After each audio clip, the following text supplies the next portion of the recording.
तो आज हम यहाँ पर हैं अनुपमा जी के घर पर और देखिए यहाँ पे गणपति जी आए हुए हैं और यहाँ पर हम दर्शन करने आए हैं। और अनुपमा जी से आज हमारी कुछ चाट भी हो जाएगी, कुछ बातें भी हो जाएगी, तो हम थोड़ा सा बात भी कर लेते हैं दर्शकों के लिए और कुछ जान भी लेते हैं। तो चलिए शुरुआत करते हैं। मैडम जी बताइए कि गणपति आप पहली बार ला रहे हो कि इसके पहले भी आपने गणपति जी को अपने घर पे स्थान दिया हुआ है? ये मेरे थर्ड पप्पा हैं, जो तीसरा साल है जो मैं पप्पा लेकर आई हूँ घर पे। कोशिश तो वही होती है कि हर साल लेकर आए। स्टार्टिंग जब से मुंबई आए तब से ट्राई कर रहे थे, बट होता है कि जब पप्पा को आना है तब ही आएंगे, आप चाहे कितना भी ट्राई करो।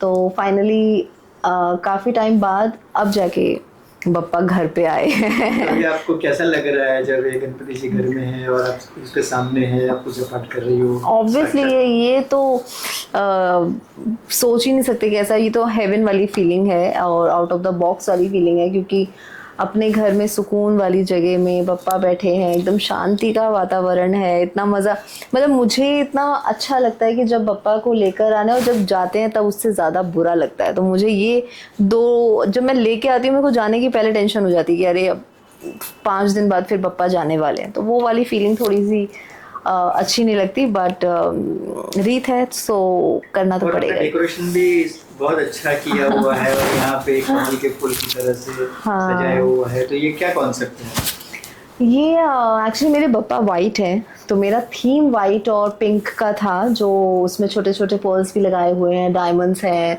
एंड थोड़े तो जो भी आप देखेंगे तो पिंक एंड वाइट का फ्लावर्स का पूरा उनका आसन है, जो मुझे ऐसा मैं बहुत टाइम से ढूंढ रही थी लेकिन 2 साल में नहीं मिल रहा था, लेकिन फाइनली मुझे अब मिला है and I am very happy. तो मुझे बहुत सुंदर लग रहा है, मतलब मुझे बप्पा के साथ मैच करता हुआ ऐसा कुछ चाहिए था एंड आई लाइक इट।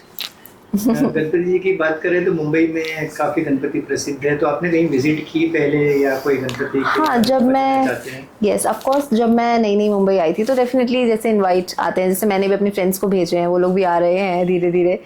और शुरू में मैं बहुत गई हूँ जब मैं पप्पा नहीं रखती थी, एंड वही मैं कि ट्राई किया बट नहीं रख पाई, लेकिन अब मुझे रखा है तो अब लोग आ रहे हैं और मुझे जाने का टाइम नहीं मिल रहा है। तो सबका वही क्वेश्चन है कि जो जो एक एक डेढ़ डेढ़ दिन वाले रखते हैं तो उनके वहाँ तो इम्पॉसिबल है मेरा जाना, क्योंकि यहाँ अपने आप ही सब चीज़ें करनी है। सबको पता है कि मैं शो कर रही हूँ तो उसके हिसाब से टाइम नहीं मिलता है, और आज तो यूनिटी ऑफ थी तो इसीलिए लकीली सारी चीज़ें मैं मैनेज कर पा रही हूँ, अदरवाइज़ फिर सोचना पड़ता है। इसलिए पप्पा के लिए तो हम पहले ही हाजिरी लगा देते हैं छुट्टी के लिए। आप दर्शक को बताना चाहते हैं कि आपके करियर की शुरुआत कैसे हुई, तो उसके बारे में कुछ आप बता सकें? मेरी करियर की शुरुआत तो मेरी first that was my first show, ये है मोहब्बतें ऑन स्टार प्लस।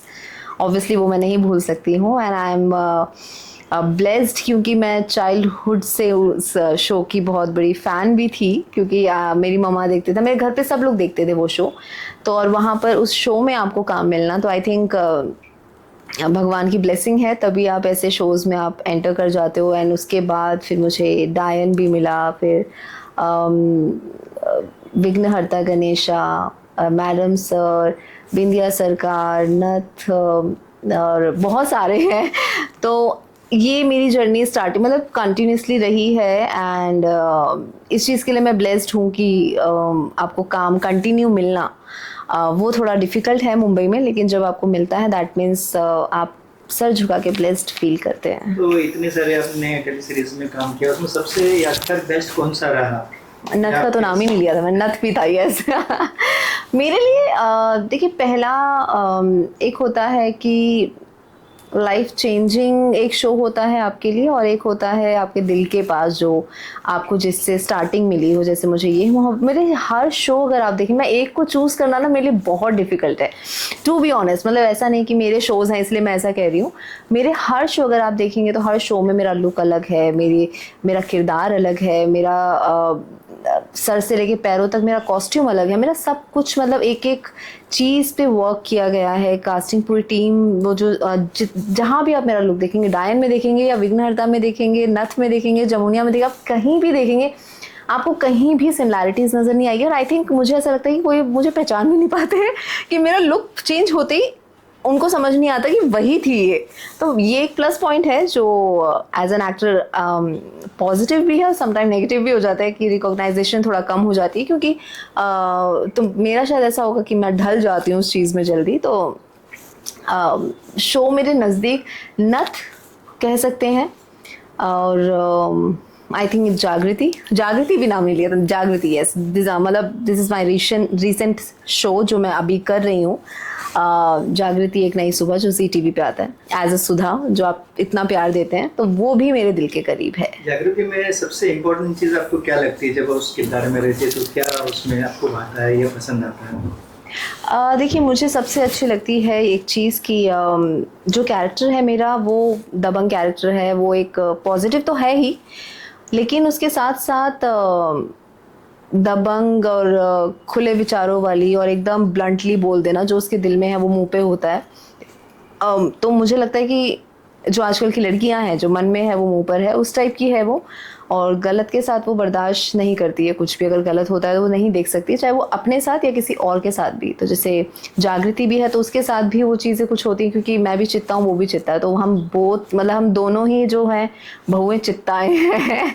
तो इसीलिए कालीकांत हम लोगों को पसंद नहीं करता है, क्योंकि वो चित्ता से नफरत ही करता है। तो स्टोरी ही उस बेस्ड पे है, उसी बेस पे है, तो ऑब्वियसली नहीं पसंद करते। तो और दूसरी एक चित्ता से वो वैसे ही दुखी था, मैं भी आ गई हूँ, तो डबल दुखी हो चुके हैं। लाइफ में सबसे बेस्ट अपॉर्चुनिटी कौन सी रही जो आपको लगता है कि करियर में सबसे बेस्ट अपॉर्चुनिटी साबित हुई, ऐसा कुछ?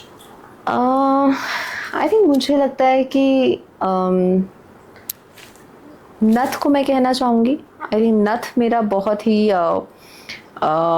जनता ने बहुत सारा प्यार दिया है मुझे। 2 शोज़ में बहुत प्यार मिला, एक तो जागृति में अभी जो चल रहा है, एंड नथ में। मुझे इन दोनों शोज़ में मतलब एक्सट्रीम प्यार मिला है। मतलब फैंस ने इतना प्यार दिया है, इतने सारे मीम्स बनाते हैं, इतने प्यारे प्यारे मीम्स बनाते हैं कि सोचना पड़ जाता है कि कौन सा शेयर करें हम लोग, और नहीं करते तो फिर आगे से रिवर्ट आता है, अच्छा मैम आपने शेयर नहीं किया। पर मैं ट्राई करती हूँ कि मैं जितना हो सके मैं शेयर करूँ, पर कभी कभी कहीं ना कहीं रह ही जाता है। सो मुझे लगता है कि ये 2 शोज़ जो हैं मैं हमेशा कह सकते। अब आगे अगर कुछ और होगा तो आई थिंक वो जुड़ जाएगा मेरे साथ, क्योंकि अभी तक का जो है वो यही है, आगे तो ऑब्वियसली बहुत मज़ेदार होने ही वाला होगा। सोशल मीडिया को आप कितना स्ट्रांग लेती हो या नॉमिनल, ऐसा ठीक है इट्स ओके थोड़ा सा देखना चाहिए, कैसे आप सोचते कि मैं एक्टिव कितना रहती हूँ? या देखिए, मैं इंस्टाग्राम या मैं सोशल मीडिया कहीं पर भी मैं एक्टिव तो अच्छी खासी रहती हूँ, बिकॉज हम लोग एक्टर्स हैं, तो हम लोग का प्रोफेशन ही ये है कि हम लोग को जितना एक्टिव रहे हमारे लिए उतना कम है। तो मैं ट्राई करती हूँ कि मैं हमेशा हर पोस्ट हर दिन डालूँ, पर कई बार होता है कि नहीं डाल पाती, लेकिन आई विल ट्राई कि एटलीस्ट मैं एक दिन छोड़ के तो मैं डाल ही दूँ। तो ये चीज़ें एक्टिवनेस तो मेरे में एज एन एक्टर मैं रहती हूँ कि मैं जितना अपडेट दे सकूँ एज अ ऑडियंस को, फैंस को, जितना मैं उनको मतलब बताऊंगी या जो, तब भी वो मुझे इतना प्यार करेंगे। अगर मैं वहाँ पर एक्टिव ही नहीं रहूँगी तो उनको पता ही नहीं चलेगा कि क्या चल रहा है। सोशल मीडिया में काफ़ी आजकल ट्रोलिंग भी होती है बहुत जोर शोर से, और बहुत सारे लोग पीछे ही पड़ जाते हैं लिटरली, और बहुत पूरी तरह से ट्रोलिंग करते हैं। उसके बारे में आपके क्या विचार है? उसको पॉजिटिव लेना चाहिए या कुछ फीडबैक लेना चाहिए? देखिए, मुझे जब मैंने नथ किया था, तो नथ में मुझे काफ़ी ट्रोल किया गया था, बिकॉज बहुत कुछ कहा गया था, एंड ऐसे इंस्टाग्राम के मैसेजेस भर जाते थे, इतना कुछ था। लेकिन कहीं कहीं होता है कि 10% मुझे वहाँ पे थोड़ी नफ़रत मिली है एज अ नथ, बट 90% प्यार मिला है, तो मैं वो 10% को काउंट ही नहीं करती हूँ। एंड अगर कोई कमेंट्स भी आते हैं तो आई डोंट केयर।